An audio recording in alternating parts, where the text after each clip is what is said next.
பொதுவா ஜப்பானிய மக்கள் எந்த கெட்ட பழக்கத்துக்கும் அடிக்ட் ஆக மாட்டாங்கன்னு நம்ம எல்லாருக்குமே தெரியும். அவங்கள அதிகமாகவே வெறும் 4% மக்கள் மட்டும்தான் கேம்பிளிங்க்கு அடிக்ஷனா இருக்கிறாங்க. வெறும் 2% மட்டும்தான் ஆல்கஹாலுக்கு அடிக்ஷனா இருக்கிறாங்க. ஆனா 25% மக்கள் ஸ்மார்ட் போனுக்கு அடிமையா இருக்கிறாங்க. இப்போ இருக்கிற இளைஞர்களுக்கு தெரியாது அவங்க ஒரு ஃபீனிக்ஸ் பறவை மாதிரின்னு. அணுகுண்டு விழுந்த இடத்துல விவசாயம் கூட செய்ய முடியாது அப்படின்னு சொன்னப்ப கூட எப்படி உலகத்தையே மிரள வைக்கிற டெக்னாலஜி உருவாக்குறாங்க. எப்படி அவங்களால மட்டும் இப்படி சிறப்பானதை செய்ய முடியுது? ஏன்னா அதுக்கு காரணம் அவங்க கிட்ட 5 ரகசிய மந்திரங்கள் இருக்குது. அவங்க கிட்ட இருக்கிற அந்த 5 ரகசிய மந்திரங்கள் என்ன? இன்னைக்கு நீங்க ஒரு சோம்பேறித்தனத்துக்கு அடிமையா இருக்கலாம், மொபைல் போனுக்கு அடிமையா இருக்கலாம், புகைப்பழக்கம் இல்லனா குடிப்பழக்கத்துக்கு அடிமையா இருக்கலாம். இந்த வீடியோ பார்க்கிறது மூலமா உங்க கெட்ட பழக்கத்துல இருந்து வெளியே வந்து உங்க தோல்விகளுக்கு முற்றுப்புள்ளி வைக்க போறோம். இப்போ ஜப்பானிய மக்களோட அந்த 5 ரகசிய மந்திரங்களை ஒரு குட்டி கதை மூலமா பார்க்கலாம். வீடியோவை கடைசி வரைக்கும் பாருங்க. இந்த 5 ரகசியம் தான் உங்க வெற்றியோட சாவி. எத்தனையோ முறை முயற்சி பண்ணி தோத்து போன ஒரு இளைஞன்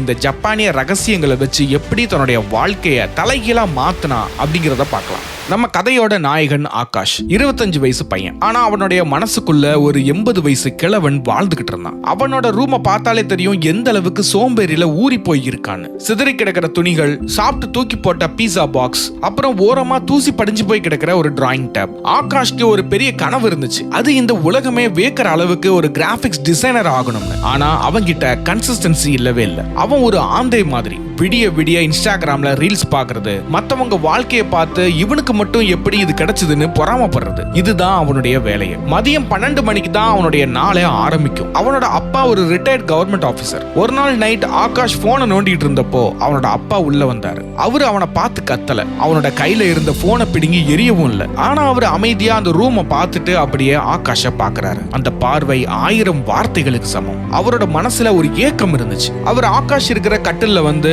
ஆகாஷ் உனக்கு ஒரு கதை சொல்லட்டுமா அப்படின்னு ஒரு கதையை சொல்றாரு. ஒரு குயவன் ரொம்ப ஆசையா ஒரு மண்பானை செஞ்சானாமா. அதுல ஒரு சொட்டு தண்ணி கூட வீணாக கூடாதுன்னு அவ்வளவு நேர்த்தியா வடிவமைச்சான். ஆனா அந்த பானையோட அடிப்பகுதியில ஒரு சின்ன ஓட்டைய கவனிக்காம விட்டுட்டான். குயவன் ஒவ்வொரு முறையும் நம்பிக்கையோட அதுல தண்ணி ஊத்துறான். ஆனா அந்த பானை அதை தக்க வச்சுக்க முடியாம எல்லாத்தையும் கீழே கொட்டிடுதுன்னு சொல்லிட்டு ஆகாஷோட கண்ணை நேருக்கு நேரா பாக்குறாரு. அதுக்கப்புறம் என்ன சொல்றாருன்னா, அந்த தண்ணி மாதிரி தான் நானும் நம்பிக்கையை ஊத்திக்கிட்டே இருக்கிறேன். ஆனா உன்கிட்ட இருக்கிற அந்த சோம்பேறித்தனம் எல்லாத்தையும் ஓட்ட வழியா வெளியே தள்ளிடுது அப்படின்னு சொல்லிட்டு ஆகாஷோட தோல்ல மெதுவா தட்டி கொடுத்துட்டு அமைதியா ரூமை விட்டு வெளியே போறாரு. கதவை மூடுற சத்தம் ஆகாஷோட காதுல இடி மாதிரி கேக்குது. அந்த இருட்டுல ஆகாஷ் அப்படியே யோசிக்கிறான். அவர் கத்திட்டு போயிருந்தா கூட சண்டை போட்டிருப்பான். ஆனா அவர் காட்டின அந்த அமைதியான ஏமாற்றம் தான் அவனை துண்டு துண்டா உடைச்சது. அன்னைக்கு நைட் ஆகாஷ் தூங்காம அழுகுறான். அவன் அழுதது தோத்து போனதுக்காக இல்ல, அதுக்கு பதிலா ஒரு மகனா அப்பாவுக்கு தர வேண்டிய கௌரவத்தை தராம போயிட்டோமேன்னு வேதனையில தான் அழுதான். அந்த அழுகை அவனுக்குள்ள இருந்த பழைய ஆகாஷ புதைச்சு ஒரு புதிய உறுதியான ஆகாஷ உருவாக்க ஆரம்பிச்சது. அப்பதான் அவனுக்கு ஜப்பான் மக்களோட 5 ரகசிய மந்திரங்கள் பற்றி தெரிய வருது. அதை வச்சு அவன் எப்படி அவனோட லைஃபை சேஞ்ச் பண்ணா அப்படின்றத பத்தி தான் பார்க்க போறோம். ரகசியம் 1, கெய்சன், சிறு மாற்றங்களின் விஸ்வரூபம். ஆகாஷ் முதல்ல கத்துக்கிட்ட தத்துவம் கெய்சன். ஜப்பான்ல கெய் அப்படின்னா மாற்றம், ஜென் அப்படின்னா நல்லது. இது ஒரு மிகப்பெரிய சக்தி வாய்ந்த யுக்தி. நாம எல்லாரும் பண்ற தப்பு என்ன தெரியுமா? ஒரு வருஷமா பண்ணாத வேலையை ஒரே நாள்ல பண்ணணும்னு நினைப்போம். நாளையில இருந்து நான் 5 மணி நேரம் படிப்பேன்னு சொன்னா உங்க மூளை ஃபைட் ஆர் ஃபிளைட் மோடுக்கு போயிடும். அதாவது பயந்துட்டு அந்த வேலையை செய்ய விடாம தடுத்துடும். அதுக்கு ஆகாஷ் என்ன பண்ணான் தெரியுமா? அவன் எதுல அதிகமா டைம் வேஸ்ட் பண்றான், அவன் கிட்ட இருக்கிற கெட்ட பழக்கம் எதுன்னு கவனிக்க ஆரம்பிச்சான். அதுல கொஞ்சம் கொஞ்சம் குறைக்க ஆரம்பிச்சான். சாப்பிட்ட பீட்சா பாக்ஸை வெளியே தூக்கி போட ஆரம்பிச்சான். நைட்டு ஃபுல்லா போனை பாக்குறதுக்கு பதிலா 12 மணிக்கு போனை வச்சுட்டு தூங்க ஆரம்பிச்சான். அப்புறம் அந்த பழைய டிராயிங் டேபை எடுத்தான். நான் இன்னைக்கு எதையும் வரைய போறது இல்ல, வெறும் 5 நிமிஷம் மட்டும் ஒரு சாஃப்ட்வேரை ஓபன் பண்ணி வச்சுட்டு உட்கார வேணும் முடிவு பண்ணான். அவனோட மூளை வெறும் 5 நிமிஷம் தானே பண்ணு அப்படின்னு ஒத்துக்குச்சு. ஆனா அந்த 5 நிமிஷம் முடியும் போது அவனுக்குள்ள ஒரு ஆர்வம் பிறந்துச்சு. அதே மாதிரி அவன்கிட்ட இருக்கிற குறைகளையும் கொஞ்சம் கொஞ்சமா குறைக்க ஆரம்பிச்சான். இந்த கைசன் தத்துவம் என்ன சொல்லுதுன்னா, நீங்க உங்க வேலையை எவ்வளவு சின்னதா பிரிக்க முடியுமோ அவ்வளவு சின்னதா பிரிங்க. ஒரு நாளைக்கு 1% முன்னேற்றம் அடைஞ்சா ஒரு வருஷம் முடியும் போது நீங்க 37 மடங்கு மேல இருப்பீங்க. அடுத்ததான் அவன் பயன்படுத்தின ரகசியம் ஹராஹச்சிபு, கட்டுப்பாட்டின் ரகசியம். ஆகாஷ் ஒரு ஸ்ட்ரெஸ் ஈட்டர். கவலையா இருந்தா கண்டதையும் திம்மா. இதனால உடம்பு மந்தமாகி மூளை வேலை செய்யாம போயிடும். ஜப்பானியர்கள் ஒரு விதியை வச்சிருந்தாங்க, ஹராஹச்சிபு. இதோட அர்த்தம், உன் வயிறு 80% நிறையும் போதே கையை கழுவிடு. நம்ம உடம்பு ஒரு இன்ஜின் மாதிரி. நீங்க அதுல அளவுக்கு அதிகமா எரிபொருளை ஊத்தினா அது கசிய ஆரம்பிக்கும், இன்ஜின் ஸ்டக் ஆகும். நம்ம சாப்பிட்ற சாப்பாடு செரிமானமாகி வயிறு நிறைஞ்சிருச்சுன்னு மூளைக்கு சிக்னல் அனுப்ப 20 நிமிஷம் ஆகுமா. ஆனா நாம அந்த 20 நிமிஷத்துல எக்ஸ்ட்ரா 3 புரோட்டாவையும் ஒரு பிரியாணியையும் உள்ள தள்ளிடுவோம். இதனாலதான் சாப்பிட்ட உடனே நமக்கு ஒரு மயக்கமான நிலை வருது. ஆகாஷ் இதை தீவிரமா ஃபாலோ பண்ணான். தட்டுல இருக்கிற சாப்பாட்டுல 20% முன்னாடியே எடுத்து வச்சுட்டு சாப்பிடுவான். சாப்பிட்டு முடிச்சதும் ஒரு 20 நிமிஷம் அமைதியா வாட்டர் பாட்டில்ல இருக்கிற தண்ணியை மட்டும் குடிச்சான். ஆச்சரியம் என்னன்னா அந்த 20 நிமிஷத்துக்கு அப்புறம் அவனுடைய பசி அடங்கிருச்சு. ஆனா அவங்கிட்ட ஒரு அபாரமான சுறுசுறுப்பு இருந்துச்சு. நண்பா, செரிமானம் பண்றதுக்காகவே உங்க எல்லா எனர்ஜியையும் செலவு பண்ணிட்டா அப்புறம் புதுசா எப்ப யோசிப்பீங்க? உங்க வயித்துல அந்த 20% காற்றோட்டம் இருந்தாதான் உங்க மூளை 100% வேலை செய்யும். ரகசியம் 3, இக்கிகாய். மூன்றாவது ரகசியம் ரொம்ப ஆழமானது.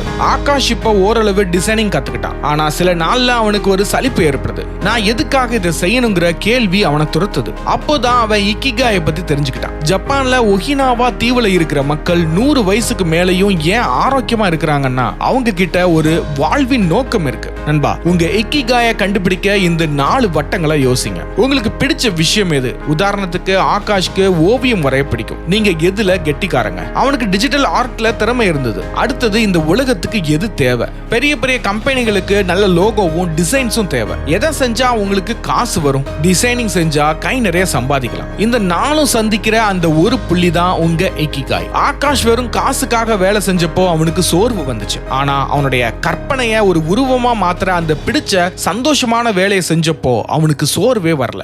ஒரு லட்சியம் மட்டும் உங்களுக்கு இருந்துச்சுன்னா அலாம் அடிக்காமலே உங்க லட்சியம் உங்களை தட்டி எழுப்பும். நீங்க ஏன் இன்னைக்கு உயிரோட இருக்கிறீங்க? அந்த கேள்விக்கான விடைதான் உங்க இக்கிகாய். ரகசியம் 4, பேபி சாபி. குறைகளை தழுவுங்கள்.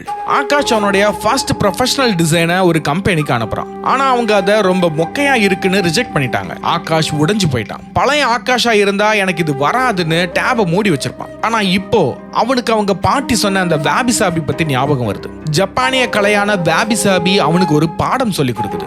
வாபி சாபிங்கிறது முழுமையற்ற தன்மையில் உள்ள அழகு. ஜப்பான்ல ஒரு முக்கியமான மண் பாத்திரம் உடைஞ்சா அதை தூக்கி போட மாட்டாங்க. தங்கத்தை உருக்கி அந்த விரிசல்கள்ல ஒட்டுவாங்க. இப்போ அந்த பாத்திரம் முன்னாடி இருந்ததை விட அதிக மதிப்புள்ளதான் மாறிடும். ஏன்னா அந்த வடுக்கள் தான் அதோட சரித்திரத்தை சொல்லுது. ஆகாஷ் அந்த ரிஜெக்ஷனை ஒரு அவமானமா பார்க்கல. என் டிசைன்ல இருக்கிற குறைகள் தான் எனக்கு அடுத்த வாய்ப்புகளுக்கான பாடம்னு நினைச்சான். அந்த குறைகளை சரி பண்றான். நண்பா, நீங்க பெர்ஃபெக்ட்டா இல்லாம இருக்கலாம். உங்க வாழ்க்கையில காயங்கள் இருக்கலாம். நீங்க பல முறை தோத்துருக்கலாம். ஆனா அந்த வடுக்கள் தான் உங்களை ஒரு தனித்துவமான வீரனா மாத்துது. தோல்வியை ஒரு சாபமா பார்க்காதீங்க. அதை ஒரு அலங்காரமா பாருங்க. அந்த தோல்வி தான் உங்க வெற்றியோட ருசியை அதிகமாக்கும். நான் தோத்தாலும் திரும்ப வருவேன்னு சொல்ற அந்த மனநிலை தான் வாபி சாபி. ரகசியம் 5, கேம்பரு.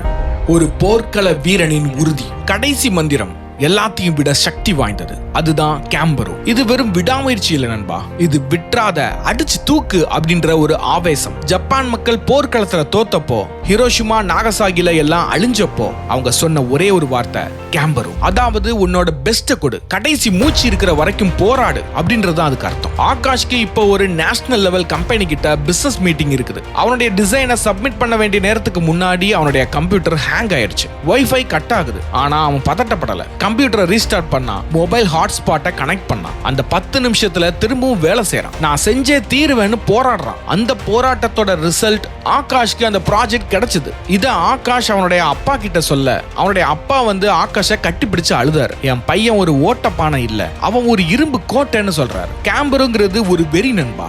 விதி என்ன அடிச்சா நான் விதியை திருப்பி அடிப்பேன்னு சொல்ற அந்த தைரியம் தான் கேம்பரு. நீங்க எப்போ உங்க எல்லைகளை தாண்டி ஓடுறீங்களோ அப்போதான் உங்க உண்மையான பலம் வெளியே வரும். ஒரு வருஷம் இந்த கேம்பரு மனநிலையோட இருந்து பாருங்க. அப்புறம் நீங்களே உங்களை அடையாளம் கண்டுபிடிக்க மாட்டீங்க. இப்ப சொல்லுங்க நண்பா, நீங்க இன்னும் அந்த பழைய சோம்பேறித்தனத்திலே இருக்க போறீங்களா? ஆகாஷ் ஒரு சாதாரண இளைஞன் தான். உங்களை மாதிரி என்ன மாதிரி ஒரு மனுஷன் தான். அவனால அந்த 5 ரகசியங்களை வச்சு ஒரு சாம்ராஜ்யத்தை உருவாக்க முடிஞ்சதுன்னா உங்களால ஏன் முடியாது? இந்த உலகம் வெற்றியாளர்களை தான் கொண்டாடும். ஆனா அந்த வெற்றிக்கு பின்னாடி இருக்கிற வழிகள் யாருக்கும் தெரியாது. இன்னைக்கு நீங்க படுற அவமானம், இன்னைக்கு மத்தவங்க உங்களை பார்த்து சிரிக்கிற சிரிப்பு, இதெல்லாம் ஒரு நாள் ஒரு மேடல நின்று நீங்க பேச போற கதையா தான் இருக்கும். உங்ககிட்ட இன்னைக்கு எதுவும் இல்லாம இருக்கலாம். ஆனா ஒரு வலிமையான மனசு இருந்தா போதும். ஜப்பானியர்கள் எப்படி ஒரு சாம்பல் மேட்ல இருந்து ஒரு வல்லரசை உருவாக்குனாங்களோ அதே மாதிரி நீங்களும் உங்க தோல்விகள்ல இருந்து உங்க வெற்றியை உருவாக்குங்க. உங்க வாழ்க்கையோட பேனா உங்க கையில தான் இருக்கு. ஒரு காவியத்தை எழுதுங்க. உங்க பயணம் இப்பவே ஆரம்பமாகுது நண்பா. இந்த வீடியோவை நீங்க இப்ப பார்த்து முடிச்சிருக்கலாம், ஆனா உங்க வாழ்க்கை இப்பதான் ஆரம்பமாகுது. இந்த 5 தத்துவங்களையும் வெறும் தகவலா மட்டும் வச்சுக்காதீங்க, இதை உங்க ரத்தத்துல கலக்க விடுங்க. நாளைக்கு காலையில நீங்க முழிக்கும் போது அந்த பழைய மனுஷனா இல்லாம ஒரு ஜப்பானிய வீரனா முழிங்க. உங்ககிட்ட இருக்கிற அந்த அபாரமான திறமைய உலகத்துக்கு காட்டுங்க. மறக்காதீங்க, நீங்க பிறந்தது வேடிக்கை பார்க்க இல்ல, சாதிக்க. உங்க ஒவ்வொருத்தருக்குள்ளேயும் ஒரு சிங்கம் இருக்கு, அதை தட்டி எழுப்புங்க. ஓகே, இந்த வீடியோல அவ்வளவுதான். இந்த வீடியோ பிடிச்சிருச்சுன்னா மறக்காம லைக் பட்டனை தட்டி விடுங்க. நம்ம சேனலுக்கு புதுசுனா சப்ஸ்கிரைப் பண்ணுங்க. ஓகே, சென்று வருகிறேன். நான் உங்கள் நண்பன் நேவர்ஸ். ஓகே.